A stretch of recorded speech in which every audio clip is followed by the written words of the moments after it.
Hello, हाय, good afternoon. कैसे हैं आप सब लोग? आशा करती हूँ आप सब लोग ठीक होंगे और अपनी अपनी तैयारी भी अच्छे से कर लिए होंगे।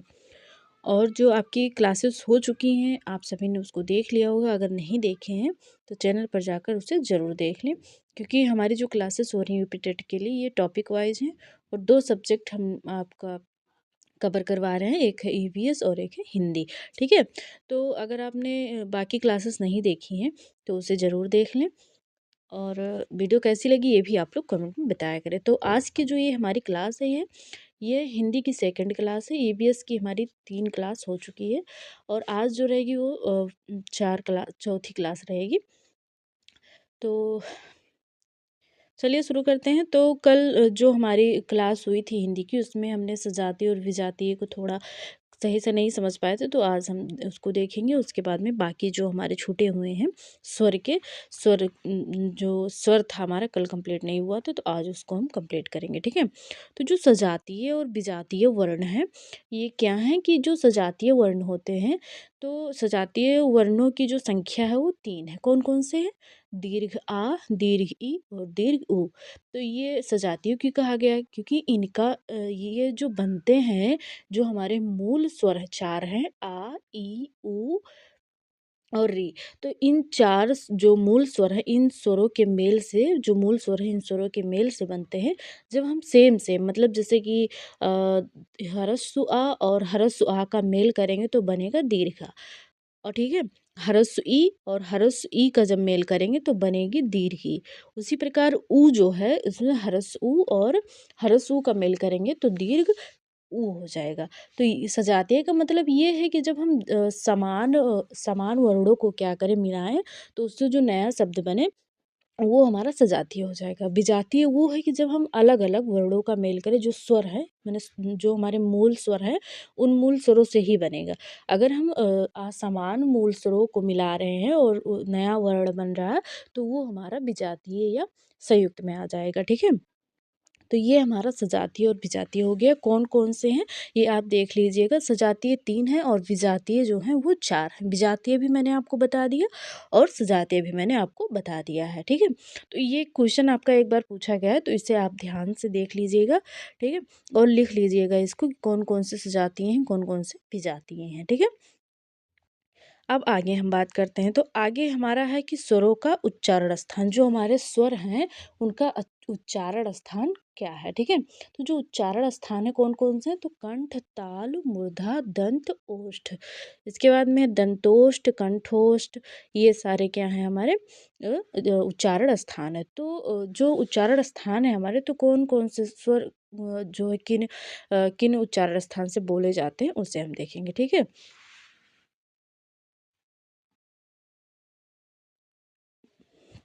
तो कंठ। ठीक है, कंठ से हमारे बोले जाते हैं आ। आप साथ में बोलकर भी देखते रहिएगा। कंठ से क्या दो स्वर उच्चारित किए जाते हैं, आ और आ, मतलब दीर्घ आ और ह्रस्व आ।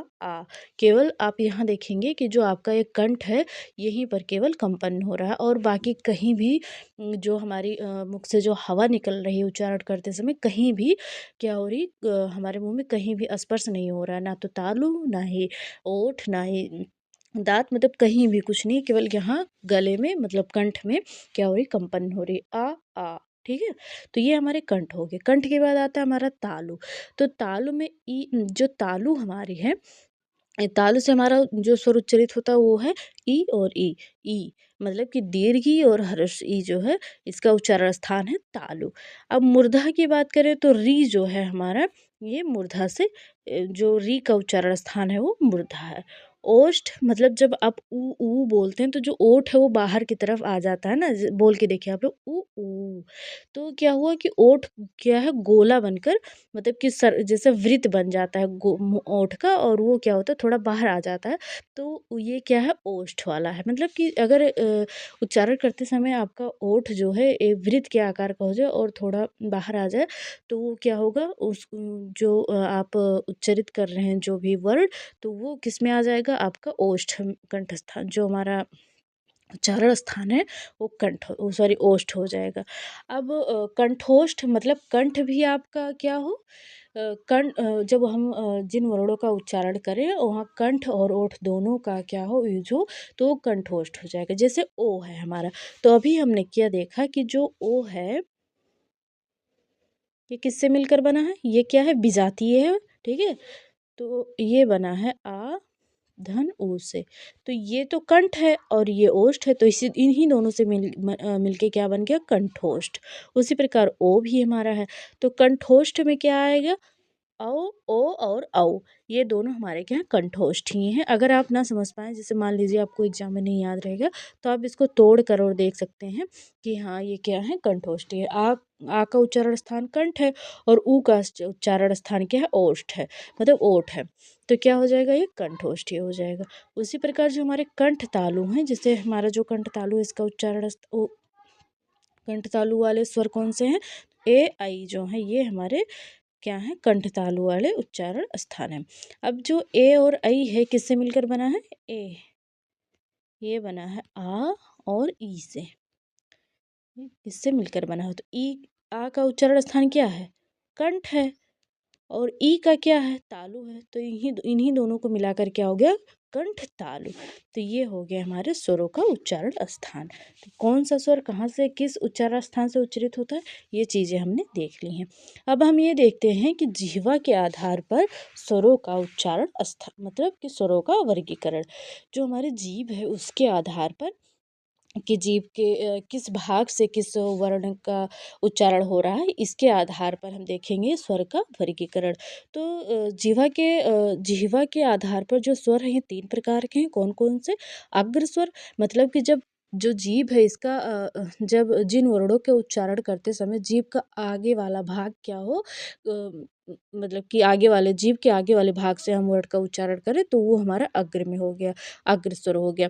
अगर जीभ का जो मध्य भाग है उससे उच्चरित हो रहा है तो वो मध्य स्वर हो गया, ठीक है। और पश्च मतलब जो जीभ का जो पिछला भाग है अगर उससे उच्चरित हो रहा है तो वो हमारा पश्च स्वर में आ जाएगा। जैसे ई है, क्या है ई, तो आप यहाँ उच्चरित करके देख सकते हैं ई ई ए आई, तो क्या हो रहा है यह जीभ का जो अगला भाग है वो यहाँ पर अगले भाग से क्या हो रहा है उच्चरित किया जा रहा है।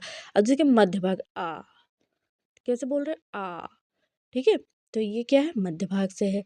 पश्च भाग जीभ का जो पिछला भाग है आ उ औ आओ ओ औ, मतलब कि पश्च स्वर जो है जब जीभ का जो पिछला भाग है अगर उससे उच्चरित हो रहा है तो वो पश्च स्वर हो जाएगा आ उ ओ औ, ठीक है। तो ये क्या हो गया हमारे पश्च स्वर हो गए।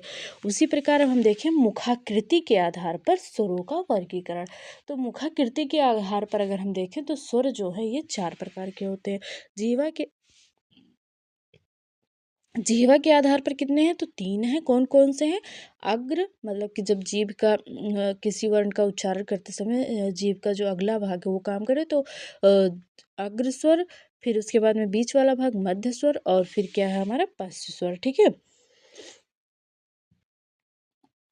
अगर हम फिर बात करते हैं मुखाकृति की, तो मुखाकृति के आधार पर जो स्वरों का वर्गीकरण है वो कितने प्रकार के स्वर हैं, तो 4 प्रकार के हैं। कौन कौन से, संवृत स्वर, अर्ध संवृत, विवृत और अर्धविवृत।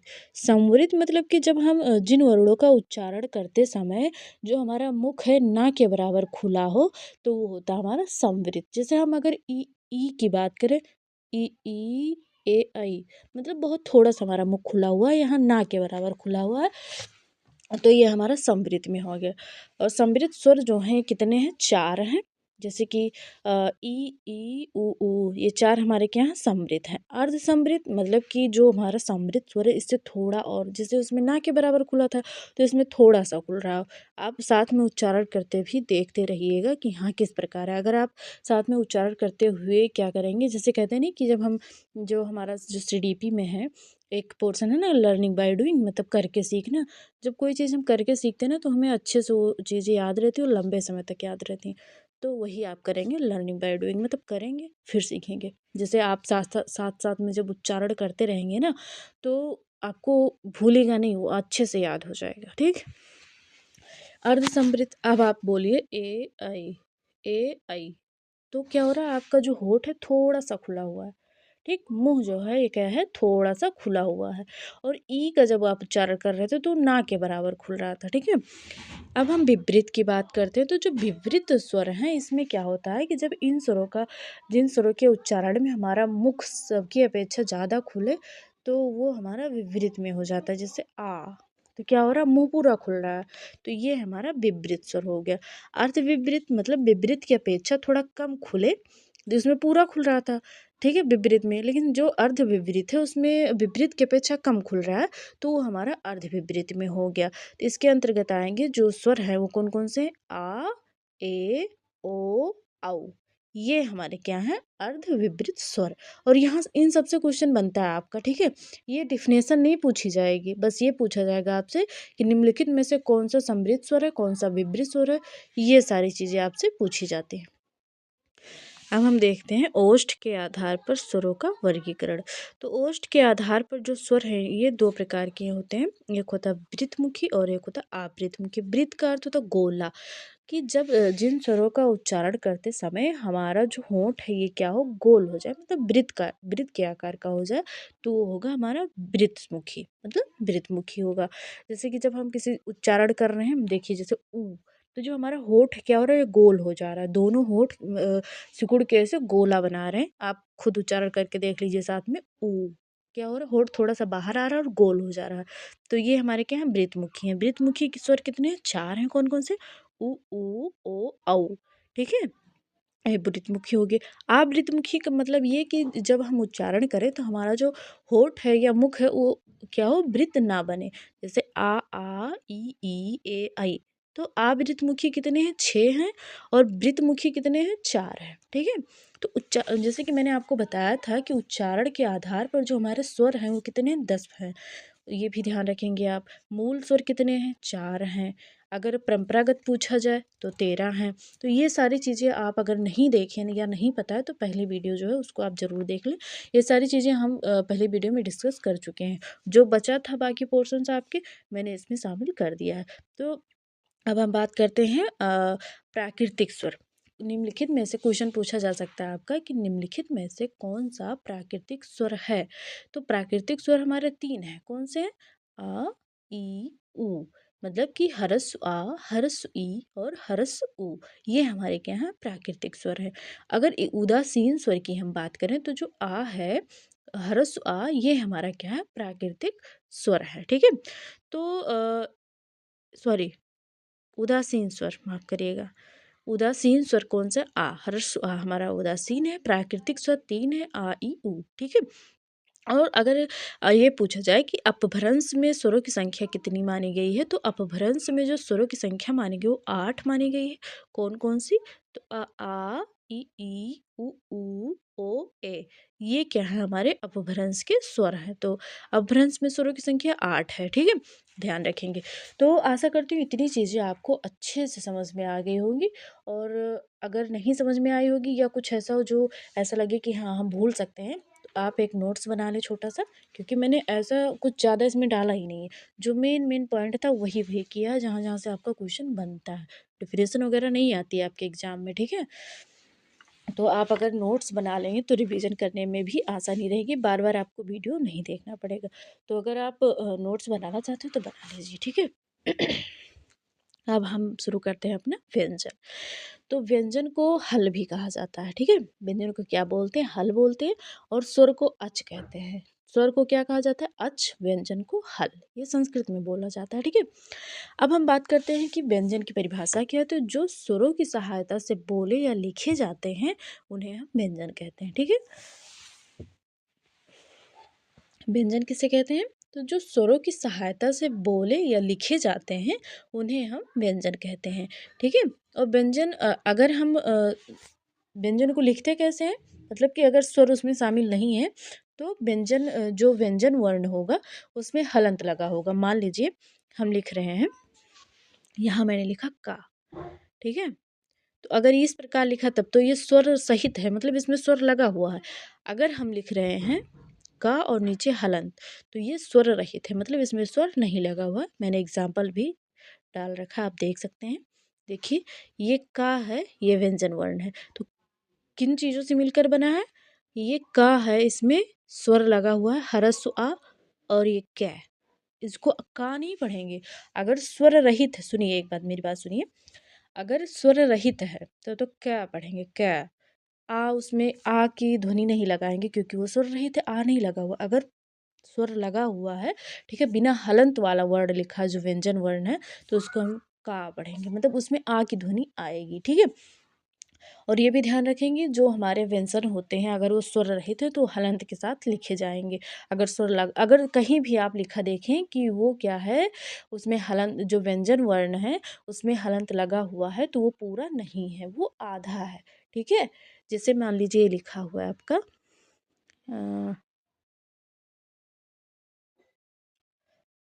क्या बताएं हम आपको, जैसे ये लिखा हुआ है, ये पट्टी, ठीक है। तो जो ये ये टा लिखा हुआ है यहाँ पे, ये टा है, यहाँ पर हलंत लगा हुआ, ठीक। तो ये जो टा है ये क्या है, इसमें जो स्वर है वो क्या है, ये स्वर रहित है, ठीक है। पा में स्वर लगा हुआ है तो ये पूरा, इसमें हलंत नहीं लगा। तो ये जो यहाँ पर टा लगा ये क्या है, आधा है, मतलब ये पूरा नहीं है। अगर किसी भी व्यंजन वर्ण में अगर स्वर नहीं होगा या स्वर रहित होगा तो वो पूरा नहीं माना जाएगा, वो आधा माना जाएगा। जब उसमें स्वर जुड़ जाएगा तो वो पूरा माना जाएगा, ठीक है। आई बात समझ में, इतनी चीज़ें आ गई। अब हम आगे बढ़े, चलिए बढ़ते, अब हम देखते हैं व्यंजन के प्रकार। तो व्यंजन के अगर हम प्रकार की बात करें तो व्यंजन जो है, पहले हम देखते हैं व्यंजन के प्रकार में, सबसे पहले हम देखते हैं अस्पर्श व्यंजन। तो ये भी पूछा जा सकता है कि अस्पर्श व्यंजनों की संख्या कितनी है।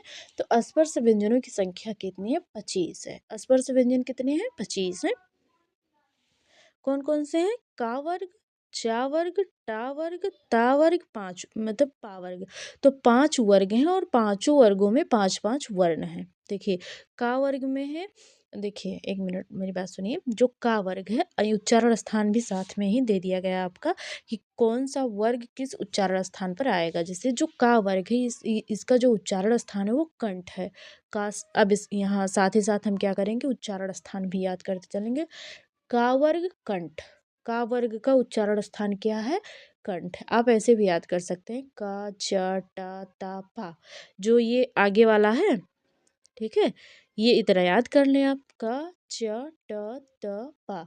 और जो उच्चारण स्थान है उसको सीक्वेंस में याद कर लें, कंठ ताल मूर्धा दंत ओष्ठ, का च ट त प, कंठ ताल मूर्धा दंत ओष्ठ। का कंठ का वर्ग, ताल चा वर्ग, मूर्धा टा वर्ग, दंत दंत ता वर्ग, ओष्ठ पा वर्ग, ठीक है।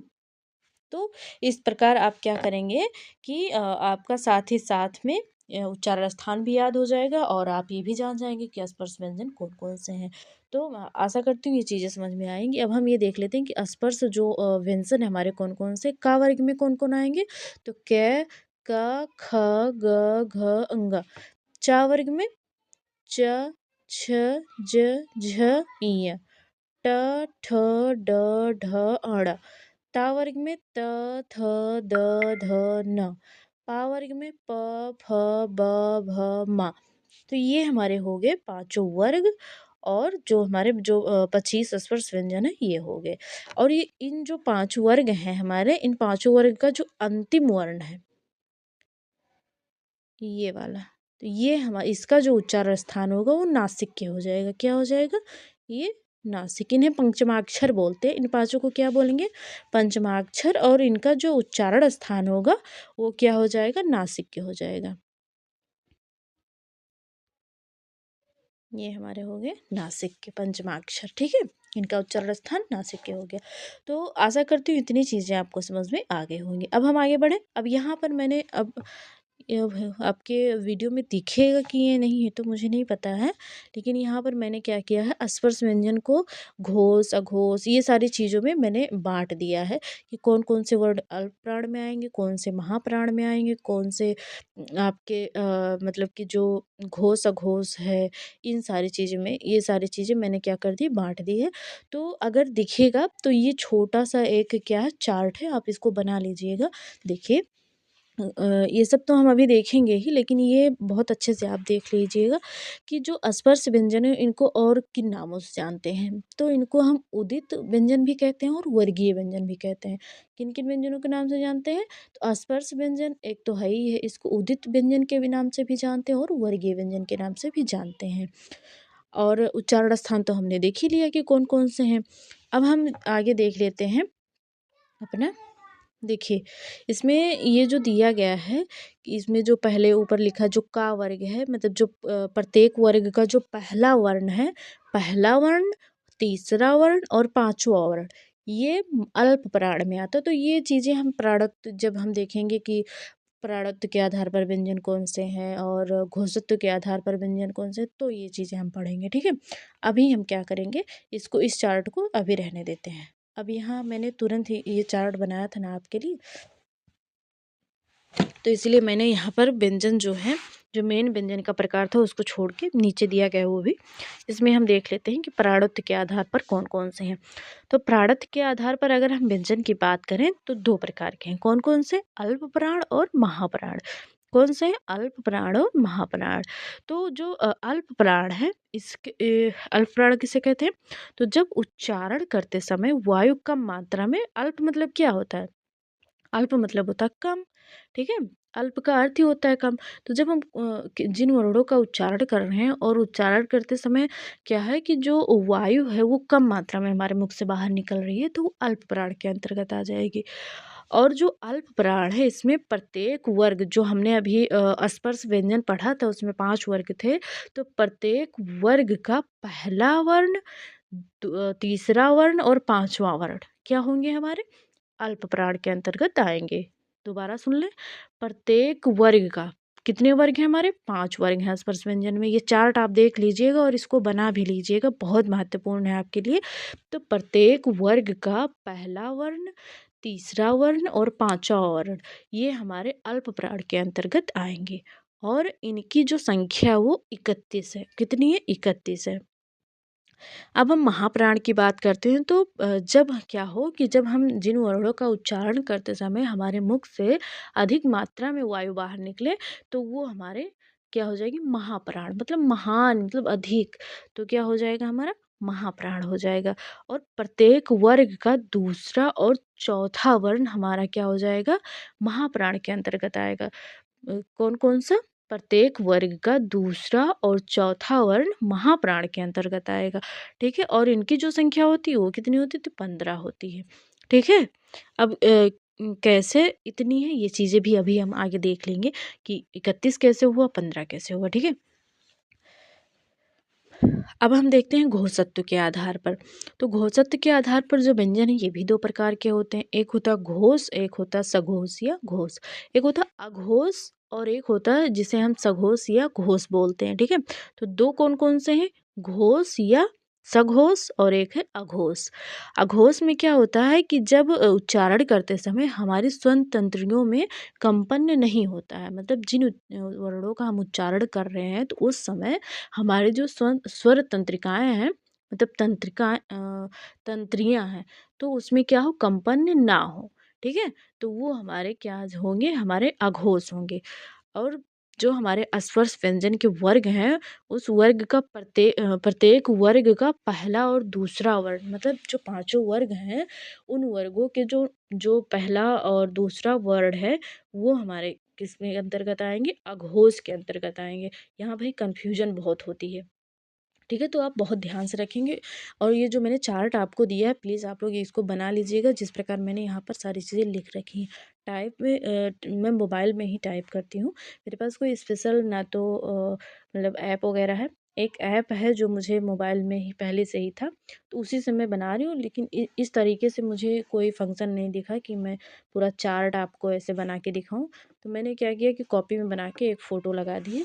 अगर अच्छे से दिख रहा होगा आपको तो बहुत अच्छी बात है, अगर नहीं दिख रहा होगा तो मैं बोल रही हूँ, उस हिसाब से आप लिख लीजिएगा, ठीक है। तो हमने प्राणत्व के आधार पर देख लिया, घोषत्व के आधार पर हमने अघोष देखा कि जब हम उच्चारण करते हैं तो उस समय, मतलब जब हम जब हम वर्णों का उच्चारण करते हैं तो उस समय हमारी जो स्वर तंत्रिकाएं हैं उसमें कंपन नहीं हो रहा है, तो वो हमारा अघोष के अंतर्गत आएगा। और जो हमारे स्पर्श व्यंजन हैं उनके जो प्रत्येक जो उनका वर्ग है स्पर्श व्यंजनों का पाँचों, उन पाँचों वर्गों में से जो पहला और दूसरा वर्ण है, पाँचों वर्गों का पहला और दूसरा जो वर्ण है वो अघोष के अंतर्गत आएगा। और अघोष की जो संख्या वो कितनी है? 13 है। कितनी है? 13 है। ठीक है। अब हम सघोष या घोष की बात करते हैं। सघोष लिखा रहा है या घोष लिखा रहा है, बात एक ही है। जब उच्चारण करते समय हमारी जो स्वर तंत्रियां हैं उनमें क्या हो? कंपन हो। अघोष में क्या हो रहा था? कंपन नहीं हो रहा था। और जो सघोष या घोष, इसमें क्या हो रहा है? कंपन हो रहा है। तो वो हमारे क्या है? सघोष है। जब कंपन नहीं है तो अघोष है, तो घोष। ठीक है। और जो इसमें जो हमारे सघोष हैं इनमें कौन से वर्ण आएंगे? तो प्रत्येक वर्ग का अब पहला और दूसरा तो अघोष में आ गया। और जो इसमें अब बच कौन सा रहा है? तीसरा, चौथा, पांचवा बच रहा है, तो इसे हम क्या करेंगे? सघोष में रख देंगे। प्रत्येक वर्ग का तीसरा, चौथा और पांचवा वर्ण हमारे किसके अंतर्गत आएगा? सघोष के अंतर्गत आ जाएगा। और इनकी संख्या कितनी है? 31 है। कितनी है? 31 है। तो ये हमारे हो गए, क्या हो गए? ये हमारे हो गए घोषत्व और प्राणत्व के आधार पर। अब ये चीज़ें तो बाद में आनी चाहिए थी, लेकिन मैंने क्यों यहाँ पर लिखा, ये जो मैंने चार्ट बनाया है तो मैंने सोचा कि यहीं तुरंत समझा दें, जिससे ये चार्ट की सहायता से आप ये चीज़ें भी अच्छे से समझ जाएं। तो देखिए, अब यहाँ पर हम वो भी नहीं कर सकते, मतलब कि पेन से पॉइंट भी नहीं कर सकते, क्योंकि अगर करेंगे ना, जैसे इस पे अगर हम टच करेंगे, जो हमारा ये चार्ट फोटो लगाई गई है, पिक लगाई गई है, तो ये तुरंत यहाँ पर क्या होगा कि शेयर करने के लिए ऑप्शंस खुल जाएंगे। तो इस पर हम क्या कर मतलब कुछ पॉइंट भी नहीं लगा सकते हैं। तो अगर दिख रहा होगा तो बहुत अच्छी बात है, नहीं दिख रहा होगा तो अगली वीडियो में हम लिख के ही बता देंगे और क्या कर सकते हैं। ठीक है, चलिए आगे बढ़ते हैं। अगर नहीं दिख रहा होगा, मेरी बात सुनिए, अगर ये जो चार्ट है अगर आपको अच्छे से नहीं दिख रहा होगा, साफ विजुअल नहीं होगा, तो आप कमेंट करके मुझे बता दीजिएगा। मैं अगली वीडियो में जब दूसरी हमारी क्लास होगी तो उसमें मैं लिख लूँगी। मतलब जैसे अल्पप्राण है तो अल्पप्राण के अंतर्गत कौन कौन से वर्ण आ रहे हैं उसको मैं लिख दूँगी। 1 2 3 जो मैं ये लिख रही हूँ वर्ग, ये नहीं लिखूँगी। ठीक है, तो बता दीजिएगा आप मुझे। नोट में आप देख सकते हैं जो सभी स्वर होते हैं वो क्या हैं? अघोष हैं और अल्पप्राण है। जितने भी हमारे स्वर हैं वो सघोष के अंतर्गत भी आएंगे और अल्पप्राण के अंतर्गत भी आएंगे। तो ये अब आप जोड़ लीजिएगा कि यहाँ पर जो 31 और 13 15 ये सब संख्या मैंने बताई, इन सभी को आप मिला लीजिएगा। सबको मिला के हो जाएंगे, हमारे संख्या पूरी हो जाएगी। तो ये तो हमारे नोट, ये क्या है कि जो जितने भी स्वर हैं हमारे वो क्या हैं? सघोष हैं और अघोष हैं। सघोष के अंतर्गत भी हमारे सारे स्वर आ जाएंगे और जो अल्पप्राण है इसके अंतर्गत भी हमारे स्वर आ जाएंगे। ठीक है। अब हम जो प्रकार देख रहे थे, जो मूल प्रकार है, तो इसमें अब दूसरा नंबर हमारा है अंतस्थ व्यंजन। अंतस्थ व्यंजन कितने हैं? 4 हैं। यहाँ से क्वेश्चन बना है आपका। तो जो जितने भी अंतस्थ व्यंजन है ये क्या है? सभी अल्पप्राण हैं। जितने भी स्पर्श अंतस्थ व्यंजन है हमारे, ये क्या हैं? ये सभी हमारे अल्पप्राण है। ठीक है, अल्पप्राण के अंतर्गत आएंगे। कौन कौन से? तो य, र, ल, व, ये क्या है? सभी अल्पप्राण है। और इनका जो उच्चारण स्थान है ये भी देख लेंगे। तो य का उच्चारण स्थान क्या है? तालु है। रा का उच्चारण स्थान मूर्धा है। ला का जो उच्चारण स्थान है वो दंत है। और वा का दंतोष्ठ है। वा क्या है? दंत ओष्ठ। वा मतलब हमारी जो जीभ है ये ऊपर वाले दांत में टच हो रही है और होठ हमारा थोड़ा बाहर आ रहा है। ठीक है, तो ये हमारे हो गए दंतोष्ठ, मतलब जो उच्चारण स्थान है ये दंतोष्ठ हो जाएगा। और जितने भी अंतस्थ व्यंजन है ये अल्प प्राण के अंतर्गत आएंगे। ठीक है, कितने किसके अंतर्गत आएंगे? अल्प प्राण के अंतर्गत आएंगे। अब हम ऊष्म व्यंजन की बात करते हैं। जो तीसरा प्रकार है व्यंजन का वो है ऊष्म व्यंजन। ऊष्म व्यंजनों की अगर हम संख्या देखें तो ये 4 प्रकार की है। कौन कौन सी? तो श, स, श और हा। तो ये जो तीनों सा हैं, ठीक है, ये ये तीनों सा क्या है? अघोष। और जो हा है ये सघोष के अंतर्गत आएगा। तीनों सा जो है ये किसके अंतर्गत आएंगे? अघोष के अंतर्गत आएंगे। और जो हा है ये सघोष के अंतर्गत आएगा। अब इनके उच्चारण स्थान की हम बात कर लेते हैं। तो जो श है इसका उच्चारण स्थान होता है तालु। उच्चारण स्थान क्या है? श का उच्चारण स्थान है तालु। सा का उच्चारण 1 मिनट, यहाँ गलत लिखा है भाई, रुकिए। अब सही हो गया। अभी गलत लिखा था यहाँ पे, अब देखिए आप लोग। ये क्या है? हा तो हमारा सघोष, और ये जो तीनों सा हैं ये अघोष के अंतर्गत आएंगे। जो शा का उच्चारण स्थान है वो तालु है, सा का उच्चारण स्थान दांत है, और जो श्रा है इसका उच्चारण स्थान मूर्धा है। अब देखिए, जो हम लोग बचपन से पढ़ते आ रहे हैं उसके बारे में बता दे रही हूँ आपको। इसको हम लोग क्या बोलते थे? गोलका सा और इसको बोलते थे केवल सा, और इसको बोलते थे पेट चिरौआ सा, ठीक है? पेट चिरौआ सा, ठीक? तो ये हो गया। ये इसको अब क्या बोलेंगे? ये हमारा कहलाएगा, अगर हम अपनी अब की बात करें तो इसको कहेंगे तालव्य सा, इसको कहेंगे दंत सा, और इसको कहेंगे मूर्धन्य सा। तो क्या-क्या हो जाएगा हमारा? उच्चारण स्थान के आधार पर हम इसका नाम रख देते हैं। ये क्या है? तालव्य सा, ये दंत सा, और ये मूर्धन्य सा। तो ये हमारे उच्चारण स्थान हो गए इनके ऊष्म व्यंजन के। अब हम बात करते हैं अपना संयुक्त व्यंजन। तो यहाँ से इन सबसे आपका क्वेश्चन बना हुआ है। तो संयुक्त व्यंजन हमारे कितने हैं? 4 हैं। कौन-कौन से? छ, त्र, ज्ञ और श्रा। तो ये कौन से हमारे संयुक्त व्यंजन है। अब किन-किन वर्णों से मिलकर ये बने हुए हैं, यहाँ से क्वेश्चन बनता है। तो जो मतलब छ है, छ, ये क्या मतलब कि स्वर रहित का रहेगा, और जो सा है वो स्वर सहित रहेगा। जो शा मतलब कि जो मूर्धन्य शा है ये स्वर सहित होगा, लेकिन जो क है वो क्या होगा? स्वर रहित होगा, ठीक है? जो हमारा संयुक्त व्यंजन है ये दो व्यंजन वर्णों के योग से बनता है, जिसमें से एक जो पहला वर्ण होता है वो स्वर रहित होता है और दूसरा स्वर सहित होता है, ठीक है? तो देखिए, जो छ है ये क और से मिलकर बना हुआ है।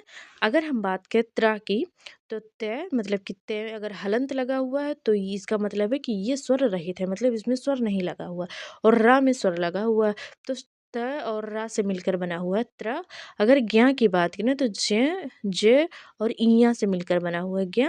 और श्रा की बात करें हम तो तालव्य शा और रा से मिलकर बना हुआ हमारा शा। तो ये बहुत ही ज़्यादा महत्वपूर्ण है, क्योंकि ये कई बार आपका पूछा गया है, ये भी पूछा गया, मतलब जितने भी मैंने जो मेन पॉइंट लिखा है उसमें ज़्यादा कुछ एक्स्ट्रा नहीं डाल रखा, वो सारे आपके पूछे जा चुके हैं और महत्वपूर्ण हैं आपके लिए।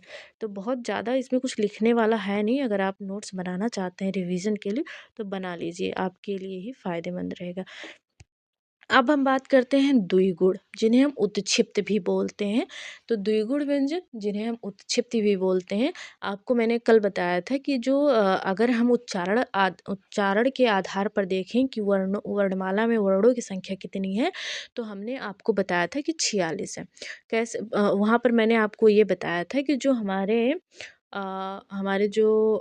जो स्पर्श व्यंजन है उनकी संख्या 25 हो जाती है, उच्चारण के स्थान पर उनकी संख्या हो जाती है 27, क्योंकि पहले तो 25 है, लेकिन जब हम उच्चारण के आधार पर देखते हैं तो क्या होता है कि जो उत्क्षिप्त व्यंजन है वो भी उसमें स्पर्श में जुड़ जाते हैं, तो उनकी संख्या हो जाती है 27।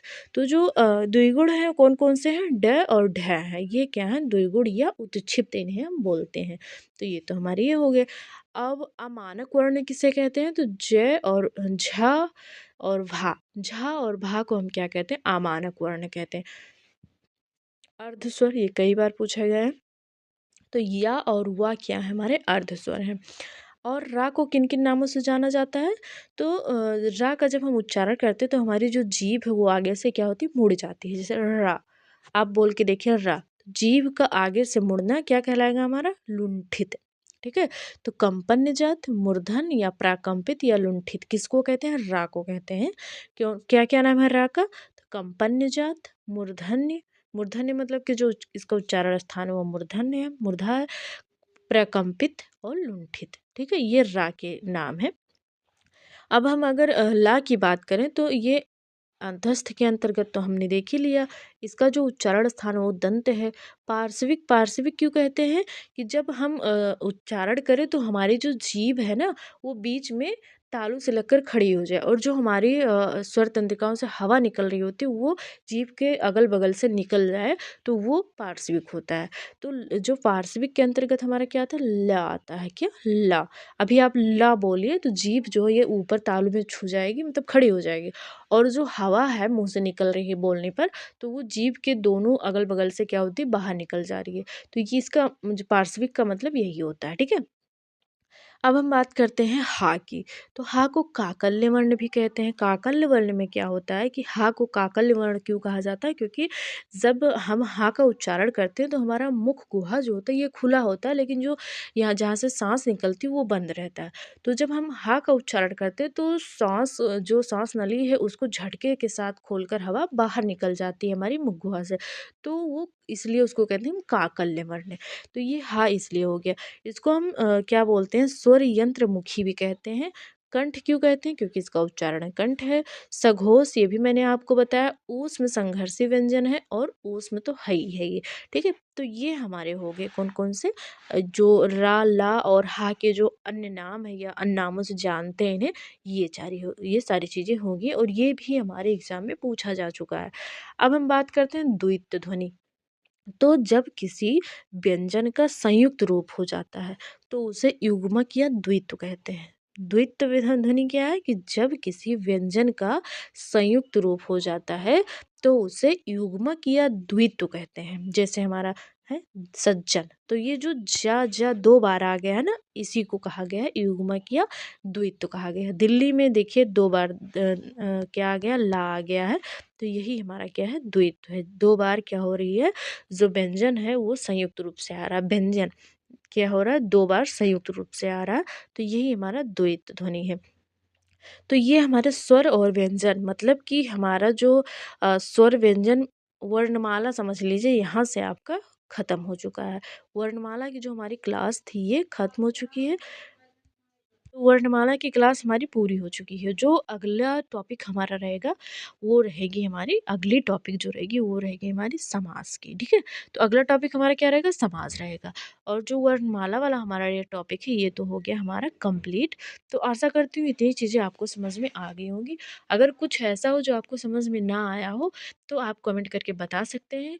अगर आप दोबारा देख सकते हैं तो दोबारा देख कर समझ सकते हैं आप कि हाँ क्या चीज़ें कैसी हैं। ठीक है। अगर आप दोबारा नहीं देखना चाहते हैं या चाहते हैं कि मैं ही आपको समझाऊँ तो आप कमेंट करके बता दीजिएगा कि हाँ ये चीज़ समझ में नहीं आई है, आप दोबारा समझा दीजिए। और वीडियो कैसी लगी ये भी आप लोग बता दीजिएगा।